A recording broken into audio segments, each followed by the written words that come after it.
Rajiv says, do I have to be married, reach the age of 40, to recite the dua mentioned in Surah Ahqaf, ayah number 15? The answer is no. The ayah that goes to saying when he reaches maturity and reaches the age of 40 years, he says, my Lord, enable me to be grateful for your favor which you have bestowed upon me and upon my parents, and to work righteousness of which you will approve and make righteous for me my offspring. Indeed, I have repented to you, and indeed, I am of the Muslims. This dua is a general dua, and it's part of the du'as of the Quran. So you don't have to reach 40 to say this, because this is when that person in the ayah said it. When he reached maturity, حتى إذا بلغ أشده وبلغ 40 سنة, and he reached 40 years of age, this is when he started to praise Allah and thank Him for that gift. But if you're like 20 years of age, there's no problem in saying that dua at all. Bearing in mind that saying this dua is not part of the sunnah. What do you mean, Sheikh? It's in the Quran. I know it's in the Quran. I've just read it for you.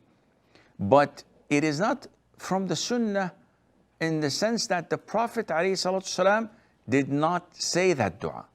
It was not reported to us that he used to say that dua.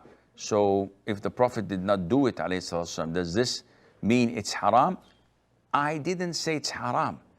I said it is not from the sunnah, which means that it can be permissible to say it, but it is not from the sunnah. We're confused. No, there's no reason to be confused. In Sahih al-Bukhari and elsewhere, there was a man who used to lead his companions in salat. And every surah he reads, he combines to it, قُلْ هُوَ اللَّهُ أَحَدٌ. So he reads 2 surahs.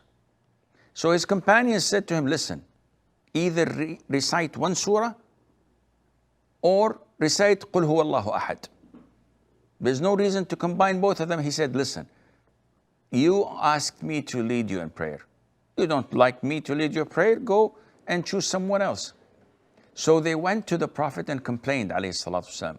And he said to them, ask him, why does he read it? So they did, and he said, because I love it due to the fact that it includes the description of Allah Azza wa Jal.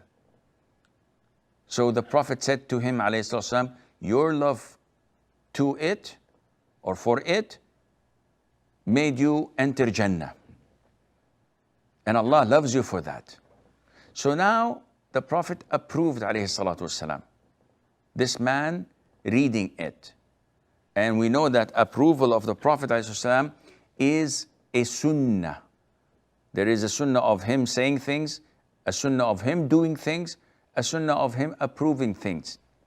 Now, when we say it's a sunnah, does it mean that if we do it, we are rewarded for it like other sunnahs? Scholars said no.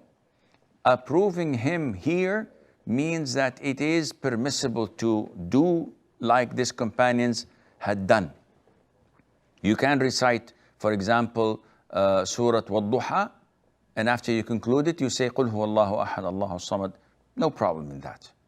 But this is not the best thing for you to do, because the Prophet ﷺ had never done such a thing.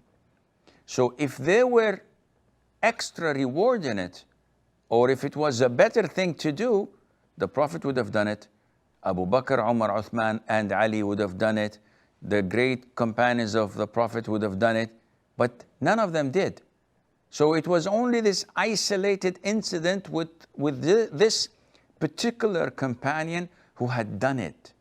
So we have the choice between following the Prophet ﷺ, anticipating the highest and the best reward ever, or following that companion.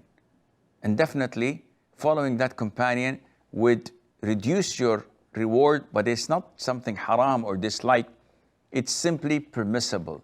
And the best is to follow the sunnah of the Prophet alayhi as-salatu was-salam. And Allah Azza wa Jal knows best.